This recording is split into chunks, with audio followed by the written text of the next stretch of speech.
Welcome to the Banker Lamp. Please enjoy the video. You begin by creating or confirming your Google account and adding billing details so nothing blocks launch.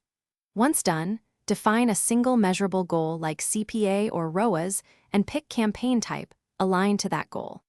Make sure to set initial budget and geographic targeting before building assets. You should also prepare landing pages and conversion tracking, install the tag or import from analytics, because without tracking you cannot optimize. Start with a focused small test to gather early data quickly. You now build the campaign. Create separate campaigns per product line or funnel stage to control bids and budgets. Then create tightly themed ad groups.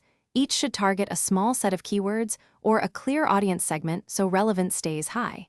Make 3 to 4 responsive search or asset combinations with distinct headlines and one strong CTA and attach the correct landing page.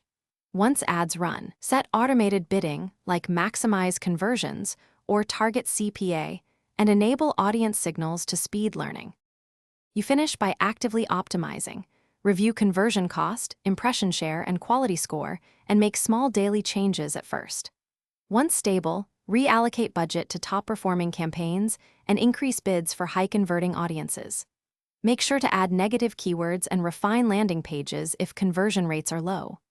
If things go wrong, ads disapproved or no traffic, use the Ad Preview and Diagnosis tool, check search terms and Tag Assistant, and confirm billing and policy compliance before relaunching. Thanks for watching. If this was helpful, leave a like and consider subscribing. See you next time.